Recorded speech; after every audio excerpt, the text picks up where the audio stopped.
আপনার টাকা পয়সা কি আছে কিনা থানা? বলছে যে আমার দিকে খেয়াল নেই। কে বলছে? পুলিশ? এই যে এসআই আমাকে দক্ষিণখান থানাতে নিয়ে গেল।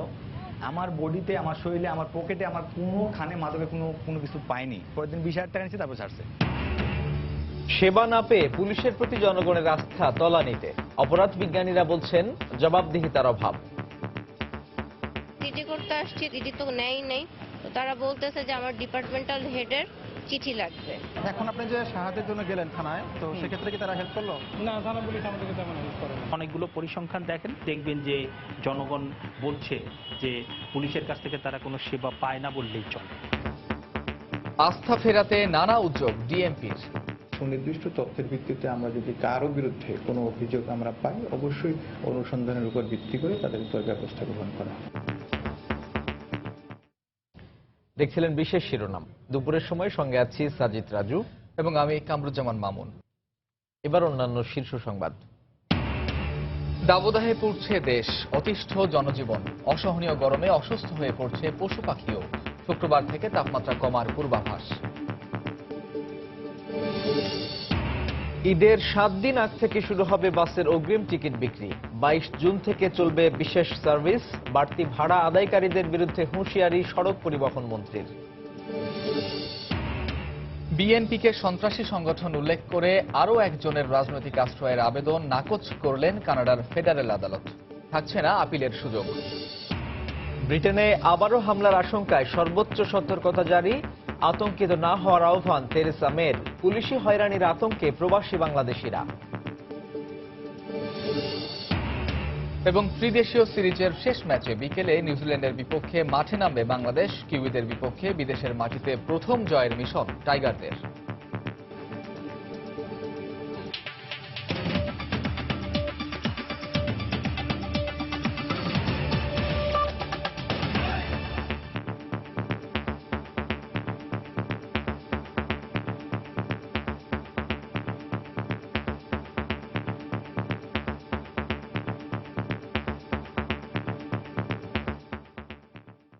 তীব্র দাবদাহে পড়ছে পুরো দেশ। জ্যৈষ্ঠের খরতাপে পড়ছে মাঠ ঘাট থেকে শুরু করে জনজীবন। এর সঙ্গে আবার মরার ওপর খাড়ার ঘা হিসেবে যোগ হয়েছে ঘন ঘন লোডশেডিং। সব মিলিয়ে নাগরিক জীবনে এখন দেখা দিয়েছে ভোগান্তির সব রূপ। কিছুটা স্বস্তি পেতে নগরবাসী কোনো ধরনের বাছ বিচার ছাড়াই খাচ্ছেন নানা পানীয়। রাজশাহীতে সর্বোচ্চ তাপমাত্রা আজ রেকর্ড করা হয়েছে 40.5 ডিগ্রি সেলসিয়াস। আবহাওয়া অফিস জানিয়েছে শুক্রবারের আগে বৃষ্টির সম্ভাবনা নেই। পাল্লা দিয়ে বাড়ছে সূর্যের প্রখর উত্তাপ। সে উত্তাপে পড়ছে রাস্তাঘাট, জনপদ। জ্যৈষ্ঠের এ দাবদাহ থেকে রেহাই পাচ্ছেন না ব্যস্ত নগরবাসী। বৃক্ষহীন এ নগর জীবনে গ্রীষ্মের দাবদাহ থেকে মুক্তি পেয়ে একটু স্বস্তির জন্য সবাই ছুটছেন রাস্তার পাশে শরবত ও পানীয় দোকানে। স্বাস্থ্যকর কি অস্বাস্থ্যকর তা বাছ বিচার করারও যেন ফুসরত নেই। রোদের মধ্যে থাকা যাচ্ছে না, খুব ক্লান্ত, গলা বারবার শুকিয়ে যাচ্ছে। খালি পানি আর শরবত খেতে, এগুলো ছাড়া আর কিছু একদম খাইতে ভালো লাগে না। চোখে দেখা এটুকু সচেতন আমরা, যেটুকু স্যালাইন আছে এই জন্যই আর কি এটা খায়া একটু জানটা শান্তি রাখার লাগে আর কি। এমন অবস্থায় মনে করতে সারাদিন পুকুরের মধ্যে ডুবে থাকে মন চায়। এদিকে প্রচন্ড গরমের সাথে ঘন ঘন লোডশেডিং নাগরিকদের ভোগান্তি বাড়াচ্ছে কয়েক গুণ। বেশিরভাগ এলাকাতেই মাত্র 4 থেকে 6 ঘন্টা বিদ্যুৎ থাকায় নাভিশ্বাস উঠেছে সাধারণ মানুষের। গাজীপুরে গরমে বেশ কয়েকটি পোশাক কারখানায় শতাধিক শ্রমিক অসুস্থ হয়ে হাসপাতালে ভর্তি হয়েছে। গরমে সবাই আমরা খুব অতিষ্ঠ হয়ে গেছি, মানে মাঠেও যাওয়া যাচ্ছে না, আর ছেলেপেলেরাও মানে খুবই অতিষ্ঠ হয়েছে, স্কুলেও যেতে পারে না। তারপরে সবসময় খালি পানি খেতে যাচ্ছে, খালি পানি খায়। অসহনীয় পর্যায়ে যেভাবে লোড শেডিং এখন আমাদের কারেন্ট যেটা পাচ্ছি, এটা একেবারে মানে নজিরবিহীন বলা যায় আর কি। সারা দিনে মাত্র 4 ঘন্টা 5 ঘন্টা লাইন আমরা পাচ্ছি। প্রোডাকশন যেভাবে বাধাগ্রস্ত হচ্ছে, একই সাথে আমাদের লেবারদের অলস বসে থাকার কারণে আমাদের প্রোডাকশন কস্টটা অনেক বেড়ে যাচ্ছে। প্রচন্ড তাপদাহে জনজীবন অতিষ্ঠ হয়ে পড়ছে, মানুষ ঘর থেকে বেরোতে পারছে না। আবহাওয়া অফিস বলছে আগামী সপ্তাহে সাগরে নিম্নচাপের মাধ্যমে ঝড় বৃষ্টি হয়ে প্রকৃতি ঠান্ডা হবে। এই সপ্তাহ এই ধরনের তাপদাহ বিভিন্ন জায়গায় বয়ে যাবে, তারপর তাপমাত্রা কমতে থাকবে এবং বিভিন্ন জায়গায় তখন বৃষ্টিপাতের সম্ভাবনা আছে। হয়তো শুক্রবার পর থেকে আমরা আশা করছি বিভিন্ন জায়গায় তাপমাত্রা কমতে থাকবে।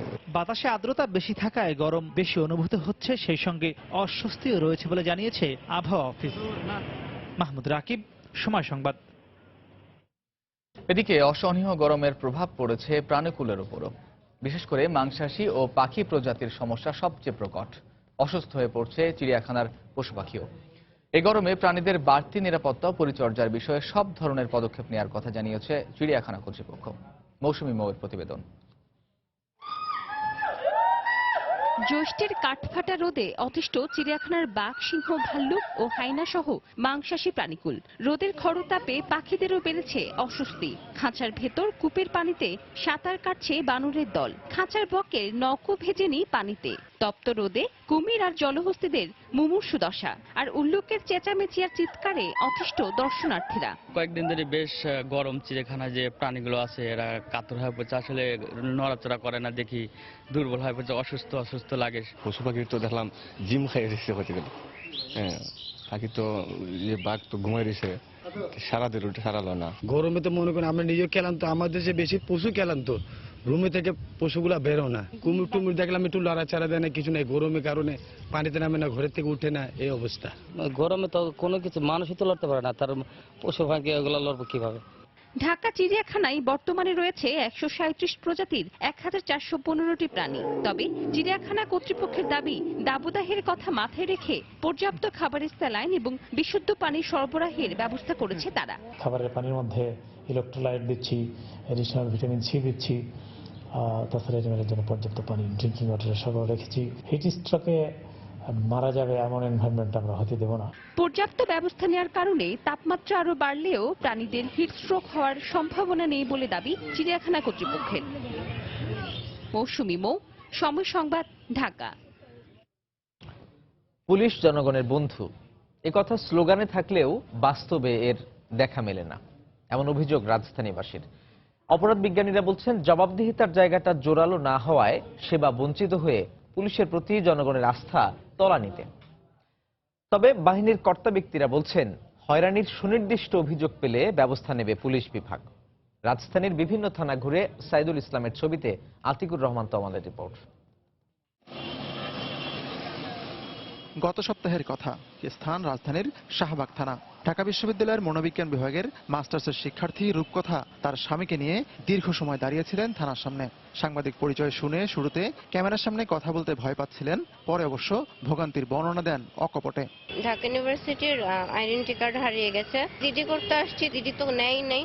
তারা বলতেছে যে আমার ডিপার্টমেন্টাল হেডের চিঠি লাগবে। ঠিক আছে, এখন আমার ডিপার্টমেন্টাল হেড আছে ছুটিতে। তারা যদি জিডি করার জন্য যদি অধ্যাপকের লাগে, তাহলে পুলিশ আছে কি করতে। আপনারা কয়দিন ঘুরাচ্ছে? আজকে 2 দিন হলো। অভিযোগটি নিয়ে থানার ওসির কাছে যায় সময় সংবাদ। জিডি করতে কি লাগবে? কোনো কিছু কি লাগে? ওসির অনুরোধে রূপকথা ও তার স্বামীকে তার রুমে নিয়ে আসা হয়। পুলিশ বলছে যে আপনার বিভাগীয় যে আছে সভাপতির দরখাস্ত নিয়ে আসেন, তা নাহলে হবে না।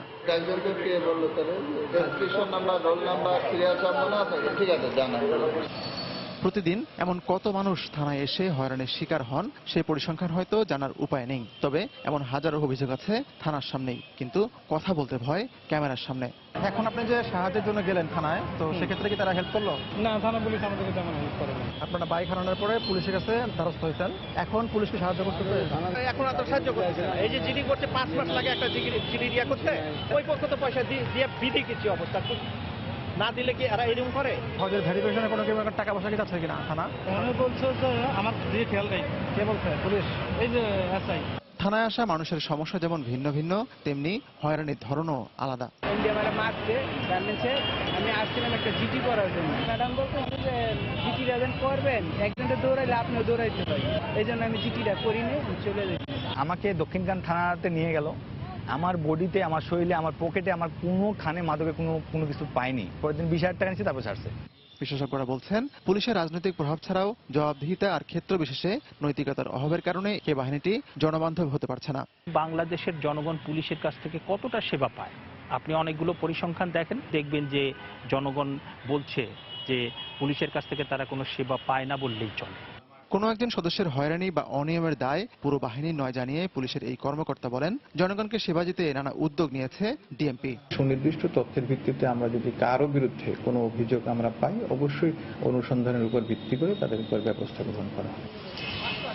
অবশ্য সম্প্রতি 2 ছাত্রীর ধর্ষণের অভিযোগ আমলে নিতে বনানী থানার অবহেলার প্রমাণ পেয়েছে পুলিশেরই তদন্ত দল। তবে বাস্তবতা হলো সব ক্ষেত্রে সব বিষয় এমন আলোড়ন তোলে না, আর তাই হয়রানির শিকার হলে নীরবে সহ্য করতে হয় ভুক্তভোগীদের। আতিকুর রহমান তমাল, সময় সংবাদ, ঢাকা। ঈদের 7 দিন আগে থেকে বাসের অগ্রিম টিকিট বিক্রি শুরু করা হবে বলে জানিয়েছেন সড়ক পরিবহন ও সেতুমন্ত্রী ওবায়দুল কাদের। সকালে রাজধানীর কমলাপুর বিআরটিসি বাস ডিপোতে শ্রমিক কর্মচারীদের বকেয়া বেতন ভাতা ও গ্র্যাচুইটি চেক বিতরণ অনুষ্ঠানে তিনি একথা বলেন। 22 জুন থেকে বিআরটিসির বিশেষ বাস সার্ভিস চালু হবে বলেও জানান তিনি। এ সময় আসন্ন ঈদে নির্ধারিত ভাড়ার চেয়ে কেউ বাড়তি টাকা আদায় করলে কঠোর ব্যবস্থা নেওয়ার হুঁশিয়ারি দেন তিনি। 900টি গাড়ি ঘরমুখী যাত্রীদের যাতায়াতে নিয়োজিত করবে ঈদ প্রস্তুতি। 466 বিভিন্ন মডেলের বাস জেলা উপজেলায় যাবে। ঈদের 7 দিন পূর্ব থেকে অগ্রিম টিকিট বিক্রি শুরু হবে এবং 22/6/2017 তারিখ থেকে ঈদ স্পেশাল সার্ভিসের বাস চলাচল শুরু করবে। এই সার্ভিস ঈদ পরবর্তী 3 দিন পর্যন্ত বহাল রাখা হবে। দুপুরের সময় আরো থাকছে। চাঁদপুরের পদ্মা মেঘনায় ধরা পড়ছে না কাঙ্ক্ষিত ইলিশ, হতাশায় জেলেরা। নদীতে চর ডুবোচর আর প্রকৃতিকে দায়ী করেছেন মৎস্যবিজ্ঞানীরা।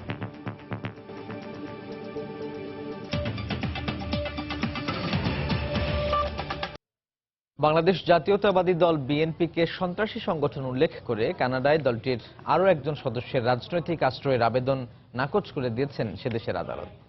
এ রায়ের বিরুদ্ধে আপিল করার সুযোগ দেওয়ার আবেদনও নাকচ করে দেন অন্টারিওর আদালতের 2 জন বিচারকের নেতৃত্বে গঠিত বেঞ্চ।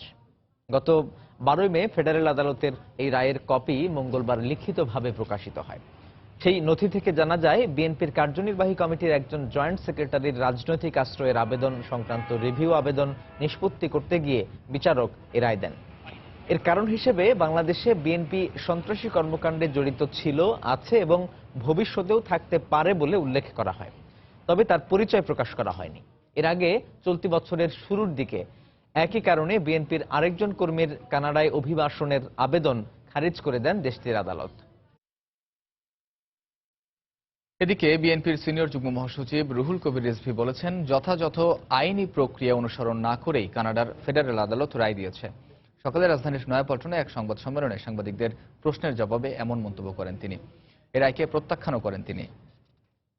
আইনি প্রক্রিয়া অনুসরণ করা হয়নি এবং সেটা আমি আরো এই বিষয়টি ডিটেলসটি জেনে আপনাদের সামনে পরে বলবো।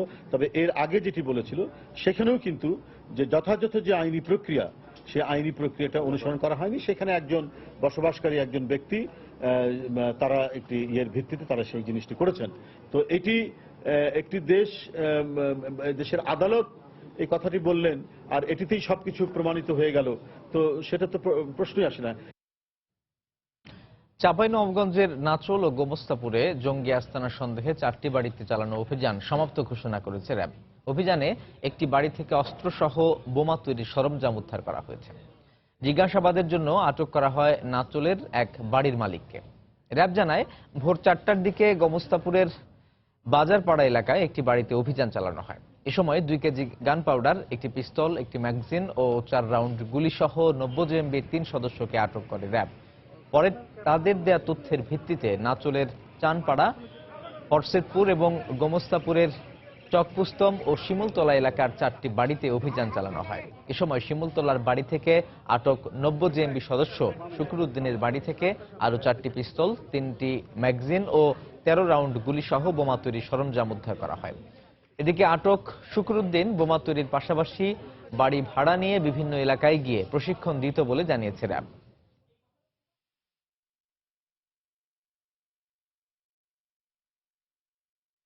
4টা রাস্তাতে আমরা অ্যাম্বুশ পাতি এবং একটা রাস্তায় গোমস্তাপুরে ঢোকার আগে যারা এই এলাকার লোক তাদেরকে আমরা আটক করতে সমর্থ হই। প্রাথমিকভাবে আমরা জানতে পেরেছি তারা জিএমবি নব্য জিএমবির সাথে সম্পৃক্ত। তাদেরকে জিজ্ঞাসাবাদ করে একটা লিঙ্ক অপারেশন হিসাবে আমরা 4টে বাড়ি তল্লাশি করি। এটা ছিল শুকুরউদ্দির বাড়ি। সে আসলে এখানে আমরা যেটা তথ্য ছিল আমাদের কাছে, সে প্রশিক্ষিত, সে অস্ত্র চালাতে জানে, বোমা তৈরি করতেও জানে এবং সে বিভিন্ন জায়গায় গিয়ে প্রশিক্ষণও দেয় বাড়ি ভাড়া করে। তো তার বাড়ি থেকে আমরা 3টি পিস্তল, একটা খেলনা পিস্তল আমরা উদ্ধার করি। প্রধানমন্ত্রী শেখ হাসিনার সঙ্গে সৌজন্য সাক্ষাৎ করেছেন শ্রীলঙ্কার সাবেক প্রেসিডেন্ট চন্দ্রিকা বন্দরনায়েকে কুমারাতুঙ্গা। দুপুরে গণভবনে এই সৌজন্য সাক্ষাৎ অনুষ্ঠিত হয়। এ সময় দুই দেশের স্বার্থ সংশ্লিষ্ট পারস্পরিক বিভিন্ন বিষয় নিয়ে কথা বলেন তারা। চন্দ্রিকা কুমারাতুঙ্গা শ্রীলঙ্কার প্রেসিডেন্টের দায়িত্বে থাকার সময়ের স্মৃতিচারণ সহ ওই সময়ে গৃহীত নানা উন্নয়ন কর্মসূচির কথা তুলে ধরেন। ভবিষ্যতে শ্রীলঙ্কার সঙ্গে বাংলাদেশের বন্ধুত্বপূর্ণ সম্পর্ক আরও সুদৃঢ় হবে বলেও আশা প্রকাশ করেন তিনি। এবার ব্রিটেনের সন্ত্রাসী হামলার পরবর্তী খবর। ব্রিটেনে আবারও হামলার আশঙ্কায় সর্বোচ্চ সতর্কতা জারি করা হয়েছে।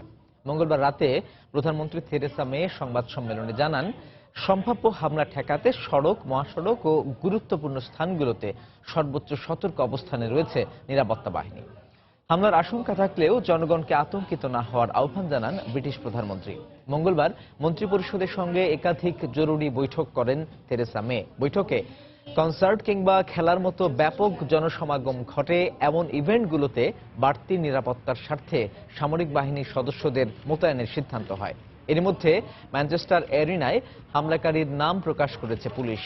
সালমান রামাদান আবেদি নামে 22 বছর বয়সী ওই হামলাকারীর জন্ম ম্যানচেস্টারে এবং সে ব্রিটেনেই বেড়ে ওঠে। এদিকে এই হামলায় নিহতদের স্মরণে মঙ্গলবার জাতিসংঘ নিরাপত্তা পরিষদ ও মার্কিন কংগ্রেসে কিছু সময় নীরবতা পালন করা হয়। এদিকে ভয়াবহ বোমা হামলার ঘটনার পর থেকে স্তব্ধ ব্রিটেনের উত্তর পশ্চিমাঞ্চলের প্রাণচঞ্চল শহর ম্যানচেস্টার। ব্যস্ত এই শহরটি ঘটনার পর থেকেই একেবারে নিষ্প্রাণ হয়ে পড়েছে। এমন ন্যাক্কারজনক ঘটনার তীব্র নিন্দা জানিয়েছেন স্থানীয় বাসিন্দারা। তবে পারস্পরিক সম্প্রীতি ও ভালোবাসার কাছে সন্ত্রাসবাদ পরাজিত হবে বলেও মনে করেন তারা। এদিকে প্রবাসী বাংলাদেশিদের মধ্যে পুলিশি হয়রানি ও বিদ্বেষমূলক হামলার আতঙ্ক বিরাজ করছে। ম্যানচেস্টার থেকে আরো জানাচ্ছেন শোয়েব কবির। শান্তিপ্রিয় ম্যানচেস্টারবাসী এখন বাকরুদ্ধ। এই শহরে এমন ভয়াবহ হামলা হতে পারে তা কখনোই ভাবেননি তারা। সোমবার রাতে স্মরণকালের ভয়াবহ এই হামলা হতবাক ম্যানচেস্টারবাসীর মনে তীব্র নিন্দা ও ক্ষোভের সৃষ্টি করেছে। এই হামলা আমাদের বাকরুদ্ধ করে দিয়েছে। এভাবে চলতে থাকলে সন্ত্রাসীদের মতবাদই জয়ী হবে। সন্ত্রাসীরা মানুষের প্রতি তীব্র ঘৃণা থেকে এ হামলা চালিয়েছে। আমাদের এখানে বিভিন্ন জাতি ধর্মের মানুষ বসবাস করে। সন্ত্রাসীরা হামলার মধ্য দিয়ে পারস্পরিক ভালোবাসা ও ধর্মীয় বিশ্বাসে আঘাত করতে চাইছে। ইসলাম কিংবা অন্য কোনো ধর্মে কখনোই সন্ত্রাসবাদের স্থান নেই। মানুষের প্রতি মানুষের ভালোবাসা ও শ্রদ্ধাবোধই এই ধরনের কার্যক্রম বন্ধ করতে পারে বলে মত স্থানীয়দের। আমাদের এখানে গির্জাগুলোতে সব ধর্মের মানুষকে ভালোবাসার কথা বলা হয়। এখন এটি আরো বেশি করে প্রচার করা হবে বলে আশা করি। এবারে রমজানে মুসলিমদের সঙ্গে ইফতারে যোগ দিয়েও আমরা পারস্পরিক ভ্রাতৃত্ব ও সম্প্রীতির বাণী ছড়িয়ে দিতে পারি। ম্যানচেস্টারে বোমা বিস্ফোরণ স্থলের মাইল খানেকের মধ্যেই প্রায় 30,000 বাংলাদেশির বসবাস। হামলার পর বাংলাদেশি অধ্যুষিত এলাকা ফেলোফিল্ডে পুলিশের সাঁড়াশি অভিযানের কারণে পুরো কমিউনিটিতে আতঙ্ক বিরাজ করছে। আমরা এখন বর্তমানে একটা আতঙ্কের মধ্যে আছি, কারণ যে আনসার্টেনটি যেটা ঘটনা ঘটলো, এটা আসলে দুঃখজনক ঘটনা এবং যেহেতু সুসাইড বোমার এবং মুসলিম রিলেটেড, তো এটার প্রভাব তো আমাদের উপরে পড়বেই। ছোট বাচ্চারার মধ্যে হামলা করা হয়েছে, এইটা আমরা সহ্য করার মতো না। আতঙ্ক মধ্যে আছি যে এই ধরনের ন্যাক্কারজনক ঘটনার জন্য আমরা নিন্দা জানাই।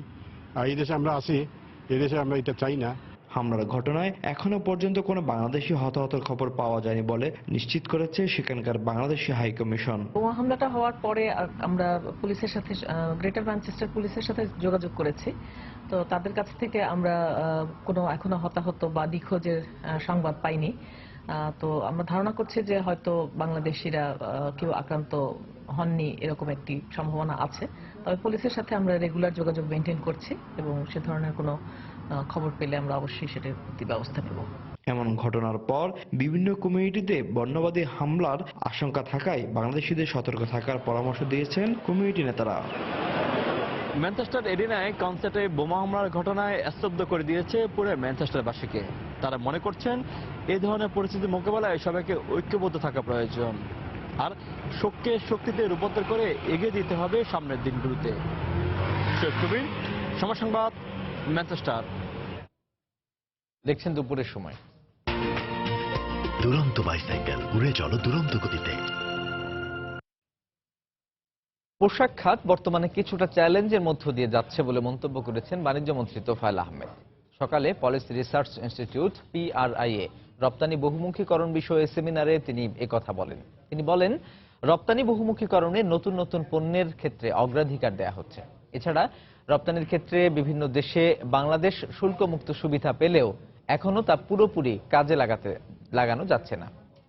পণ্যের বহুমুখীকরণ, বাজার বহুমুখীকরণ, this was the policy of our 6 and again আমাদের level 5 requirement. We got duty-free market access from Chile, but you, the exporters, you are not interested to export to Chile. You are always interested to be confined in US and Europe. সবচেয়ে আমাদের সমস্যা যেটা ছিল এই যে উৎপাদনশীলতা, যেখানে productivity, যেখানে অন্যান্য দেশে 100%, 90%, 97%। একদিকে উন্নয়নের অন্যতম হাতিয়ার শিক্ষা, অন্যদিকে এই খাতে অপ্রতুল বরাদ্দ। প্রতি বছর টাকার অঙ্কে বরাদ্দ বাড়লেও মোট বাজেটের শতাংশের হিসেবে বাড়ছে না। তবু আসছে বাজেট সামনে রেখে সীমিত অর্থের যথোপযুক্ত ব্যবহার নিশ্চিত করার প্রত্যয় শিক্ষামন্ত্রীর। যদিও টেকসই উন্নয়ন লক্ষ্যমাত্রা অর্জনের ক্ষেত্রে শিক্ষার মান উন্নয়ন একটি বড় চ্যালেঞ্জ উল্লেখ করে বরাদ্দের এই হারকে বড় অন্তরায় হিসেবেই দেখছেন শিক্ষাবিদরা। সাদিয়া আফরিনের প্রতিবেদন। গেল কয়েক বছরের বাজেটে বলা হচ্ছে মানব সম্পদ উন্নয়নে সবচেয়ে বেশি গুরুত্ব দেওয়ার কথা। সপ্তম পঞ্চবার্ষিকী পরিকল্পনায়ও লিপিবদ্ধ করা হয়েছে বিষয়টি। অথচ এই মানব সম্পদ উন্নয়নের মূল হাতিয়ার শিক্ষা খাতে বাজেট বরাদ্দের চিত্র দেখলেই বোঝা যায় গুরুত্বের দুর্বলতা। একটি দেশে শিক্ষা খাতে মোট জাতীয় আয়ের 6% বা বাজেটের 20% বরাদ্দ আন্তর্জাতিক মানদণ্ডে আদর্শ হিসেবে ধরা হয়, কিন্তু বাংলাদেশে গত 6 বছরে গড় বরাদ্দ ছিল মোট বাজেটের 12%, যা জাতীয় আয়ের 2%-এর সামান্যই বেশি, যা বিশ্বের অনেক অনুন্নত দেশের তুলনায়ও কম। আর শিক্ষা খাতের সাথে জুড়ে দেওয়া অন্যান্য খাতে বরাদ্দের পর উচ্চশিক্ষা কিংবা গবেষণায় এ বরাদ্দ আরো কম। ক্রমবর্ধমান শিক্ষার হারের বৃদ্ধির সাথে বরাদ্দটাও সামঞ্জস্যপূর্ণ থাকা উচিত বলে মনে করেন শিক্ষাবিদরা। বিনিয়োগ একটা বড় জিনিস শিক্ষা ক্ষেত্রে, এটাকে আমাদের বরাদ্দ বলে ধরার কোনো কারণ নাই। রাষ্ট্রীয় বিনিয়োগের চেয়ে এখন পারিবারিক বিনিয়োগ অনেক বেশি শিক্ষায়, এবং যে পরিবার যত বেশি বিনিয়োগ করতে পারে তারাই কিন্তু ফসলটা শিক্ষার বা মানের শিক্ষা পাওয়ার আশা করে।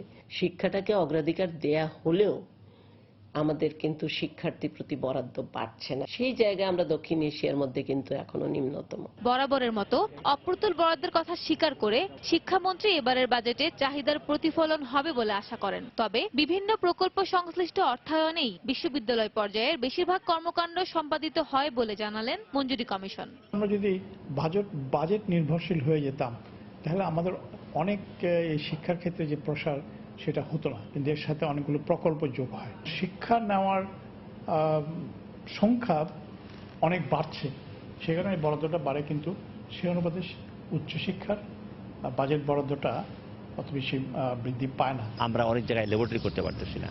বিজ্ঞানের আরো উন্নতি করা, গবেষণা করা, জ্ঞান অনুসন্ধান করা, বিশ্ববিদ্যালয়গুলোতে আরো বেশি করে গবেষণামূলক করা, এগুলো করতে গেলে তো আমাদের অর্থ দরকার, এবং সেই অর্থটা আমরা যদি পাই তাহলে আমরা কাজে ধার দিতে পারবো। বাংলাদেশের মতো জনবহুল দেশে কর্মমুখী ও গবেষণাধর্মী শিক্ষার প্রসারে শিক্ষা খাতে জিডিপির কমপক্ষে 4% বরাদ্দ আবশ্যিক বলে মনে করেন সংশ্লিষ্টরা। সাদিয়া আফরিন, সময় সংবাদ, ঢাকা। দুপুরের সময় আরো থাকছে। ডুবোচরের কারণে কীর্তনখোলা নদীর বিভিন্ন পয়েন্টে ঘটছে দুর্ঘটনা, বাড়ছে প্রাণহানির আশঙ্কা। মাস্টারদের অদক্ষতাকে দায়ী করছে BIWTA।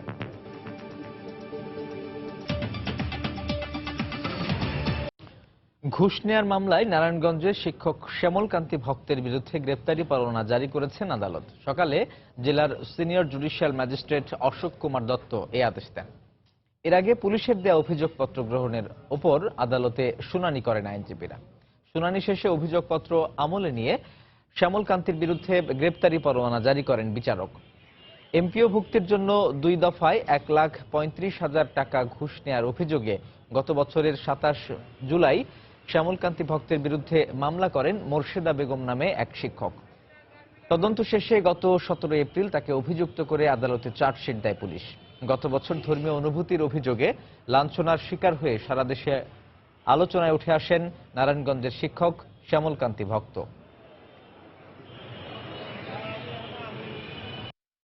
এই যে টাকা নেওয়া ঘুষ হিসেবে, এই জন্য তার বিরুদ্ধে ঘুষের ধারা এবং আত্মসাতের ধারা, দুইটা ধারাই প্রমাণিত হওয়ায় আদালত সন্তুষ্ট হইয়া তার বিরুদ্ধে ওয়ারেন্ট ইস্যু করে। ঘটনা সেটা আদৌ সত্য না, বিষয়টা নিয়ে আইনি লড়াই আমরা করব যাতে সে ন্যায় বিচার পেতে পারে। আমরা চেষ্টা করব যে তাকে আত্মসমর্পণ করিয়ে জামিন নেওয়ার চেষ্টা করব। দুদকের দায়ের করা দুর্নীতির মামলায় কুমিল্লার সিটি মেয়র মনিরুল হক সাক্কুকে স্থায়ী জামিন দিয়েছেন আদালত। আজ মনিরুল হক সাক্কুর জামিনের মেয়াদ শেষ হলে তার আইনজীবী ঢাকা মহানগর সিনিয়র বিশেষ জজ কামরুল হোসেন মোল্লার আদালতে স্থায়ী জামিনের আবেদন করা হয়। আদালত শুনানি শেষে তার স্থায়ী জামিন আবেদন মঞ্জুর করেন। সেই সাথে আগামী 12 জুন অভিযোগ গঠনের শুনানির জন্য দিন ধার্য করেছেন আদালত। এর আগে গত 9 মে ঢাকা মহানগর দায়রা জজ আদালতের বিচারক জাহিদুল কবিরের আদালতে আত্মসমর্পণ করে তিনি জামিন নেন। 4.5 কোটি টাকার অবৈধ সম্পদ অর্জনের পাশাপাশি 1,12,5 লাখ টাকা সম্পদের তথ্য গোপন করে তিনি দুদকে সম্পত্তির বিবরণী দাখিল করেছিলেন বলে অভিযোগ ওঠে। এই ঘটনায় 2008 সালের 7 জানুয়ারি রমনা থানায় মামলা করে দুদক। পরে 2016 সালের 4 ফেব্রুয়ারি আদালতে অভিযোগপত্র দাখিল করে দুদক। গত মার্চ এপ্রিল 2 মাস জাটকা সংরক্ষণে চাঁদপুরের পদ্মা মেঘনায় মাছ ধরা বন্ধ ছিল। চলতি মাস থেকে নদীতে ফের মাছ ধরা শুরু হয়েছে। 3 সপ্তাহ পেরোলেও জেলেদের জালে ধরা পড়ছে না কাঙ্ক্ষিত ইলিশ, ফলে অনেকটা মাছ শূন্য মোকামগুলো। এতে হতাশায় জেলে এবং ব্যবসায়ীরা। ইলিশের আকালের জন্য নদীতে চর, ডুবোচর আর প্রকৃতিকে দায়ী করছেন মৎস্যবিজ্ঞানীরা। নাইমুল ইসলাম নীরবের ছবি এবং ফারুক আহমদের তথ্য নিয়ে ডেস্ক রিপোর্ট। চাঁদপুরের উত্তরে ষাটনল, দক্ষিণে চর ভৈরবী। মৌসুমের তীব্র তাপদাহ উপেক্ষা করে নদীতে জাল ফেলছেন জেলেরা, কিন্তু বিশাল এই পদ্মা মেঘনার কোথাও জেলেদের জালে ধরা পড়ছে না ইলিশ। দিনভর নদীতে জাল ফেলে কাঙ্ক্ষিত মাছ না পাওয়ায় হতাশ এই জনপদের হাজারো জেলে। তাই এ সময় নদী পাড়ে জাল আর নৌকা নিয়ে অলস সময় পার করছেন তারা। গ্রাম গেলে খাটনি করে দিন বলে জাল বাইরে একটা মাছ পাওয়া যায় না, অনপাটা ঠিক করে চললো অনেক। মাছ তো সুবিধা না, ওই একদিন ভাই একদিন ভাই না, কোনো বাকি পায় 200 টাকা করে ভাগ করে নিয়ে যায়। যদি একটু বেশি পাইতে পারলে হয়তো আধ বাকিটা কিছু লাভবান হতো। তেল তো নিয়ে যায় 5,000 টাকা খরচ একটা নৌকার ভিতরে। মনে করো মাছ পাই 2,000 টাকার, 1500 টাকা, 1200 টাকা, এই দিকে অঙ্ক সংসার চলেনি। তবে কোথাও সামান্য কিছু ইলিশ পেলেও মাছের আড়তগুলো অনেকটাই শূন্য। তাই শুধু জেলে নয়, মোকামে মাছ সরবরাহ না থাকায় হতাশ ব্যবসায়ীরাও। ইলিশ মাছ তুলনামূলক যা পাওয়ার কথা আমরা সেই তুলনামূলক ইলিশ মাছ পাই না, এবং এই জন্য জেলেরা খুব অসহায় অবস্থায় আছে। আমরা আরো দ্বারা খুব অসহায় অবস্থায় আছি। পোয়া মাছ হোক, চিংড়ি মাছ হোক, কোনো ধরনের মাছ নেই নদীতে। অভিযানের পরপর আমরা আড়তদাররা এবং যারা পাইকার পত্র আছে ব্যবসা করে ভালো অবস্থানে যাইতে পারবো, কিন্তু এখন মাছের কোনো কন্ডিশনই নেই। ইলিশের এমন আকালের জন্য নদীতে চর, ডুবোচর আর বৃষ্টিপাতকে দায়ী করলেন দেশের শীর্ষ মৎস্যবিজ্ঞানী। চাঁদপুর মেঘনা অঞ্চলে চর, ডুবোচর সহ বৃষ্টিপাত কম হয়, এই সময়ে কম পাওয়া যাচ্ছে। তো পানি প্রবাহ বৃদ্ধি পেলে বৃষ্টিপাতের পর যথেষ্ট ইলিশ আসবে। চাঁদপুরের সরকারি ও বেসরকারি তালিকায় জেলের সংখ্যা প্রায় 50,000, আর শহরে বড় স্টেশন সহ মাছের মোকাম রয়েছে শতাধিক। সময় সংবাদ, চাঁদপুর। উদ্বোধনের দীর্ঘ 11 বছর পর চালু হলো ওসমানী মেডিকেল কলেজ হাসপাতালের ইন্টেনসিভ কেয়ার ইউনিট বা আইসিইউ। সংকটাপন্ন রোগীদের জন্য আন্তর্জাতিক মানের এই নিবিড় পর্যবেক্ষণ কেন্দ্রটির সুফল পাচ্ছেন রোগীরা। তবে রোগীর চাহিদার তুলনায় এখনও শয্যা সংখ্যা পর্যাপ্ত নয় বলে জানান চিকিৎসকরা।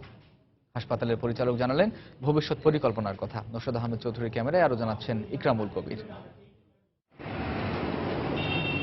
ওসমানী মেডিকেল কলেজ হাসপাতালের জরুরি বিভাগ এবং ইন্টেনসিভ কেয়ার ইউনিট বা আইসিইউর রোগীর অতিরিক্ত চাপের কারণে 2005 সালে হাসপাতাল চত্বরে 40 শয্যার আইসিইউ এবং ক্যাজুয়ালিটি ইউনিটের জন্য পৃথক ভবন নির্মাণের উদ্যোগ নেওয়া হয়।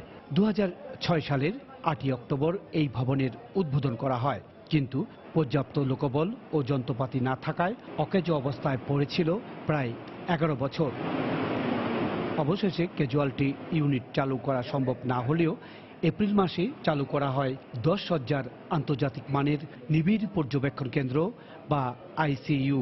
সংকটাপন্ন মুমূর্ষু রোগীরা ইতিমধ্যে এই কেন্দ্র থেকে সুফল পেতে শুরু করেছেন। ডাক্তাররা তো বলছে যে সে আর বাঁচবে না, এরকম অবস্থায় ভর্তি করছি। তো ইনশাল্লাহ এখন পর্যন্ত অনেকখানি সুস্থ, যেটা মানে কল্পনা করার বাইরে আর কি। সরকারি হিসাবে তো একটু নর্মাল হবে এই প্রাইভেটগুলো থেকে, তারপর আমরা মোটামুটি ভালোই পাচ্ছি। যে ট্রিটমেন্ট পাচ্ছি খুব সুন্দরই পাচ্ছি, খুব ভালো ট্রিটমেন্টই পাচ্ছি। বেসরকারি হাসপাতাল থেকে সরকারি হাসপাতালের আইসিইউর চিকিৎসা সেবার খরচ কম হওয়ায় রোগীদের চাহিদা থাকে সব সময় বলে জানান এই চিকিৎসক। প্রতিদিনই আমাদের এখানে অনেক কল আসে, কিন্তু আমরা সেই অনুপাতে আমাদের চাহিদা মেটাতে পারি না। আমরা যদি আরো বেড বাড়াইতে পারি তাহলে সিলেট সহকারে সমগ্র অঞ্চলটা খুব উপকৃত হবে। রোগীর চাহিদার কথা বিবেচনা করে শিগগিরই এই ইউনিটকে 40 শয্যায় উন্নীত করার পরিকল্পনার কথা জানালেন হাসপাতালের পরিচালক। 40 বেডের আইসিইউ অথরাইজ করা সম্ভব আমাদের যদি আমাদের ম্যাটেরিয়ালস বা আমাদের যদি আমরা রিসোর্স থাকে, তো ভবিষ্যতে এটা প্রচুর ডিমান্ড এখন বলবো আমি, এবং ভবিষ্যতে আমাদের এটা আমাদের সুযোগ সুবিধা মতো আমরা একটা এক্সপেনশন করব। ওসমানী মেডিকেল কলেজ হাসপাতাল এই অঞ্চলের বিশেষায়িত হাসপাতাল হওয়ায় সিলেট বিভাগ ছাড়াও পার্শ্ববর্তী জেলাগুলো থেকে রোগীরা চিকিৎসা সেবা নিতে আসেন। এতদিন 3টি শয্যা নিয়ে এই হাসপাতালের ইন্টেনসিভ কেয়ার ইউনিট চলছিল। ইকরামুল কবির, সময় সংবাদ, সিলেট। টাঙ্গাইলের ঘাটাইলে ট্রাক চাপায় মোটরসাইকেল আরোহী এক দম্পতির মৃত্যু হয়েছে। এদিকে কুমিল্লায় কাভার্ড ভ্যানের চাপায় 2 পথচারী সহ বিভিন্ন স্থানে আলাদা সড়ক দুর্ঘটনায় নিহত হয়েছেন আরো 5 জন। এসব দুর্ঘটনায় আহত হয়েছেন 3 জন। সকালে ঢাকা চট্টগ্রাম মহাসড়কের কুমিল্লার চান্দিনার ধরণীপাড়া এলাকায় একটি কাভার্ড ভ্যান নিয়ন্ত্রণ হারিয়ে 4 জন পথচারীকে চাপা দেয়। এতে ঘটনাস্থলেই আকবর ও কবির নামে 2 জন নিহত হয়। এই ঘটনায় আহত হন 2 জন। তাদের উদ্ধার করে কুমিল্লা মেডিকেল কলেজ হাসপাতালে ভর্তি করা হয়। এদিকে টাঙ্গাইলের ঘাটাইলে ট্রাকের চাপায় মোটরসাইকেল আরোহী স্বামী স্ত্রী সহ চুয়াডাঙ্গা ও নারায়ণগঞ্জে আরো 3 জন নিহত হয়েছেন। ডুবোচরের কারণে বরিশালের কীর্তনখোলা নদীর চরবাড়িয়া পয়েন্টে দুর্ঘটনার কবলে পড়ছে নৌযান। নৌযানডুবির পাশাপাশি বাড়ছে প্রাণহানির আশঙ্কাও।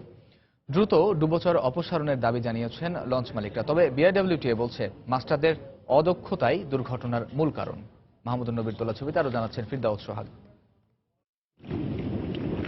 গত 22 এপ্রিল চরবাড়িয়া পয়েন্টে গ্রিন লাইন 2 এর সাথে মুখোমুখি সংঘর্ষে একটি কার্গো লঞ্চ ডুবে যায়। এই পয়েন্টে নদীর এক পাশে বিশাল চর, অপর পাশ ভাঙতে ভাঙতে 180 ডিগ্রি বাঁক তৈরি হয়েছে। এখানে নদী প্রশস্ত প্রায় 400 মিটার। যাত্রী ও পণ্যবাহী বড় নৌযান চলাচলের পথ আছে 250 মিটার। এই অবস্থায় বিপরীতমুখী দুটি বড় নৌযানের একসাথে এলাকা অতিক্রম করতে গেলেই অনেক সময় স্রোতে নিয়ন্ত্রণ হারাতে হয়, আর তখনই ঘটছে দুর্ঘটনা। এমনটাই দাবি লঞ্চ মাস্টারদের। চরবাড়িয়া নামক স্থানে বারবার নৌ দুর্ঘটনার মূল কারণ হলো একটি ডুবোচর। ওই ডুবোচরের কারণে যখন দুইটি জাহাজ বিপরীতমুখী টার্নিং করতে হয় তখন 180 ডিগ্রি করে তাকে টার্নিং করতে হয়, এবং যখনই সামনাসামনি আসি যায় তখন দুর্ঘটনা ঘটিয়ে থাকে। এই অবস্থায় আরো দুর্ঘটনার আশঙ্কা করছেন লঞ্চ মালিকরা, তাই ডুবোচর অপসারণের দাবি তাদের।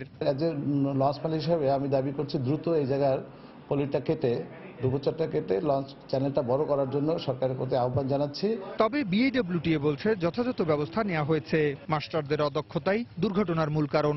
পর্যাপ্ত বয়া বিকন অন্যান্য মার্কা স্থাপন করছি যাতে কোনো নৌ দুর্ঘটনা না হয়। তো ওখানে নৌ দুর্ঘটনা হওয়ার একমাত্র কারণ হলো অদক্ষ মাস্টার ড্রাইভার দ্বারা জাহাজ পরিচালনা করা।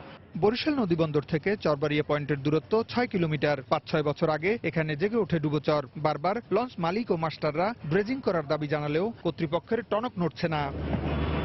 ফিরদাউস সোহাগ, সময় সংবাদ, বরিশাল।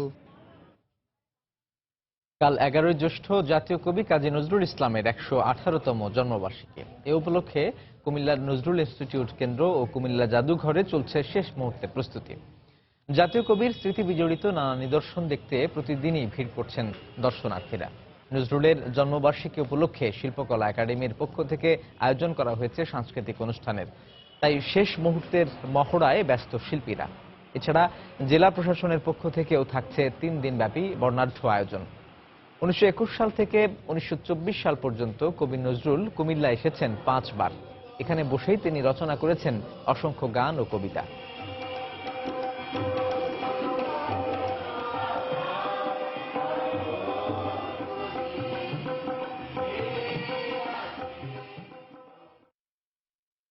নজরুলের অনেক পুরনো দিন অনেক কিছু আছে এখানে দেখার মতো, যা আমাকে মুগ্ধ করছে। জেলা শিল্পকলা একাডেমির ব্যবস্থাপনায় সাংস্কৃতিক অনুষ্ঠান চমৎকারভাবে আমরা উপস্থাপন করবার প্রয়াস নিয়েছি। আমাদের রিহার্সেল চলতেছে, নৃত্যের রিহার্সেল চলতেছে, সঙ্গীতের রিহার্সেলও চলতেছে। আশা করি ভালো কিছু দিতে পারবো। নজরুল ইনস্টিটিউশন, যেটা ঢাকাস্থ নজরুল ইনস্টিটিউটের সহায়তায় পরিচালিত হয়, অর্থ বাজেট যা কিছু জনবল সব তাদের। এখানে আমাদের এই ইনস্টিটিউটটা পরিচালনার জন্য একটি ব্যবস্থাপনা কমিটি রয়েছে, যেটা সভাপতি পদাধিকার বলে জেলা প্রশাসক কুমিল্লাকে রাখা হয়েছে। তার আলোকে আসলে এই কাজগুলো হবে। দেশের বাইরের খবর। রমজানকে সামনে রেখে নিউ ইয়র্কে প্রস্তুতি নিতে শুরু করেছেন প্রবাসীরা। বাঙালি গ্রোসারিগুলোতে দোকানিরা একদিকে যেমন ইফতার ও সেহরির প্রয়োজনীয় সামগ্রী মজুত করছেন, অন্যদিকে ক্রেতারাও পরবর্তী ভিড় এড়াতে আগেভাগে কেনাকাটায় ব্যস্ত হয়ে পড়েছেন। ক্রেতাদের আকৃষ্ট করতে অনেক দোকানে মূল্য ছাড় সহ বিভিন্ন অফারও দেওয়া হচ্ছে। ক্রেতাদের মতে রমজানের দ্রব্যমূল্য এখনও সহনীয় পর্যায়ে রয়েছে। নিউ ইয়র্ক প্রতিনিধি শিহাবুদ্দিন কিসলুর পাঠানো তথ্য এবং টিএম মামুনের ছবিতে ডেস্ক রিপোর্ট।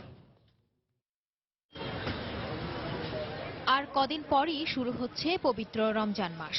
এ উপলক্ষে নিউ ইয়র্কের প্রবাসী বাংলাদেশি কমিউনিটির সদস্যরা এখন থেকেই প্রস্তুতি নিতে শুরু করেছেন। প্রবাসীদের একটি বড় অংশ স্থানীয় সময়ে 26শে মে শুক্রবার থেকে রোজা শুরু করবেন বলে নিশ্চিত হওয়া গেছে। ইতোমধ্যে ইফতার ও সেহরির প্রয়োজনীয় দ্রব্য সামগ্রীর পসরা সাজিয়েছেন দোকানিরা।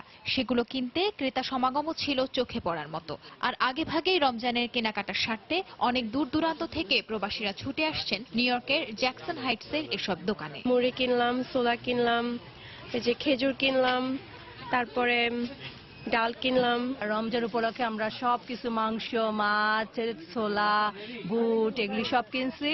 আবার ছাড়ও দিচ্ছে অনেক। আমাকে একটা গিফট করছে একটা বাদাম। ক্রেতাদের ভিড়ে দোকানীদের যেন দম ফেলার সময় নেই। এবার ছোলা ডালের পাশাপাশি মাংসের চাহিদা বেশি বলে জানান তারা। ক্রেতাদের আকৃষ্ট করতে বেশিরভাগ দোকানেই রমজানের পণ্যে মূল্য ছাড় দেওয়া হচ্ছে। সামনের সপ্তাহে যেহেতু রোজা শেষ যাবে, সবাই মোটামুটি আসা শুরু করছে। সবার বাজার ইয়েছে, মাছ মাংস প্রচুর আজকে বিজি গেছে এবং আমি জানি কন্টিনিউ ইনশাআল্লাহ কয়েকদিন যাবে, বিশেষ করে মাংস। এখন কাস্টমার ধরে নেন খেজুর, তারপর বেসন, তারপর কালা চানা যেটা ছোলা বুট বলি আমরা, তারপর চিনি, এগুলো ভালো মুভ হইতেছে এখন। আবার অনেক দোকানে দাম বেশি রাখার অভিযোগও উঠেছে। তবে দ্রব্য সামগ্রীর দাম এখনো নাগালের ভেতরে রয়েছে বলে জানান ক্রেতারা। ওইরকম ছাড় দেখতেছি না, তবে মানে রোজা উপলক্ষে দাম অ্যাজ ইউজুয়াল, দাম যা আছে রিজনেবল সবকিছুই। বড়দিন সহ যে কোনো উৎসব উপলক্ষে যুক্তরাষ্ট্রে বিরাট মূল্যহ্রাসের প্রতিযোগিতা চললেও রোজা, ঈদ, পূজা সহ বাঙালি সংস্কৃতির বিভিন্ন উৎসবে দেখা যায় ভিন্ন চিত্র। বরং এসব ধর্মীয় উৎসবকে ঘিরেই বাঙালি ব্যবসায়ীরা সারা বছর বাড়তি মুনাফা আদায়ের অপেক্ষায় থাকে। সময় সংবাদ, নিউ ইয়র্ক, যুক্তরাষ্ট্র।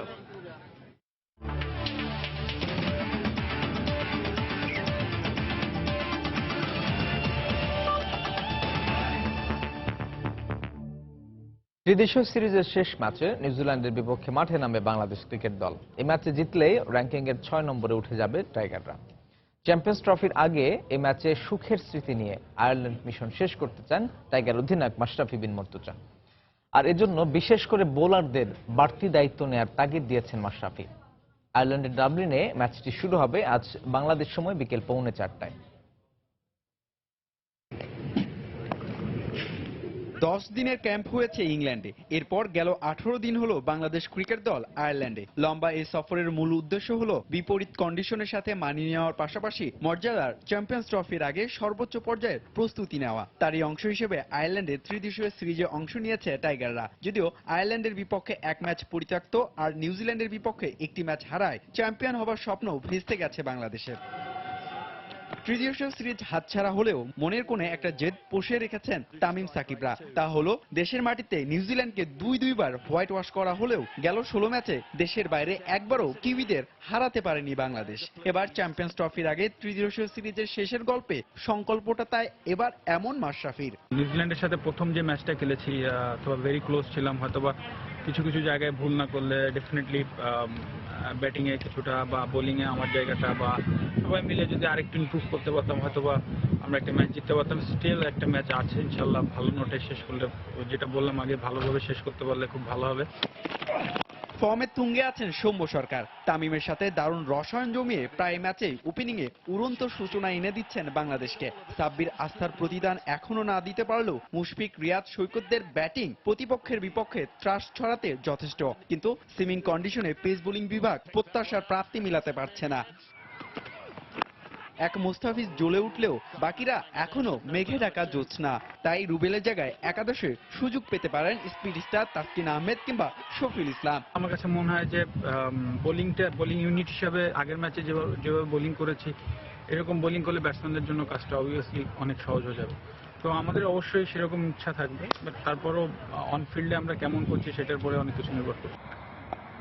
অন্যদিকে বেশ নির্ভর নিউজিল্যান্ড প্রথম সারির একাধিক ক্রিকেটার ছাড়াই ত্রিদেশীয় সিরিজ নিশ্চিত করেছে আগেই। আইপিএল খেলে আসা Corey Anderson, Adam Milne, Matt হেনরির মতো ম্যাচ উইনাররা মুখিয়ে আছেন এ ম্যাচে মাঠে নামতে। তাই কিউইরা প্রথম ম্যাচের তুলনায় এ ম্যাচে বাংলাদেশকে কঠিন চ্যালেঞ্জ ছুড়ে দিবে নিশ্চয়ই। হুমায়ুন কবির রোজ, সময় সংবাদ। দুপুরের সময় পর্যায়ে শীর্ষ সংবাদ জানিয়ে দিচ্ছি আরো একবার। দাবদাহে পুড়ছে দেশ, অতিষ্ঠ জনজীবন, অসহনীয় গরমে অসুস্থ হয়ে পড়ছে পশু পাখিও। শুক্রবার থেকে তাপমাত্রা কমার পূর্বাভাস। ঈদের 7 দিন আগ থেকে শুরু হবে বাসের অগ্রিম টিকিট বিক্রি। 22 জুন থেকে চলবে বিশেষ সার্ভিস। বাড়তি ভাড়া আদায়কারীদের বিরুদ্ধে হুঁশিয়ারি সড়ক পরিবহন মন্ত্রীর। বিএনপিকে সন্ত্রাসী সংগঠন উল্লেখ করে আরও একজনের রাজনৈতিক আশ্রয়ের আবেদন নাকচ করলেন কানাডার ফেডারেল আদালত। থাকছে না আপিলের সুযোগ। সেবা না পেয়ে পুলিশের প্রতি জনগণের আস্থা তলানিতে। অপরাধ বিজ্ঞানীরা বলছেন জবাবদিহিতার অভাব। আস্থা ফেরাতে নানা উদ্যোগ ডিএমপির। এবং ত্রিদেশীয় সিরিজের শেষ ম্যাচে বিকেলে নিউজিল্যান্ডের বিপক্ষে মাঠে নামবে বাংলাদেশ। কিউইদের বিপক্ষে বিদেশের মাটিতে প্রথম জয়ের মিশন টাইগারদের।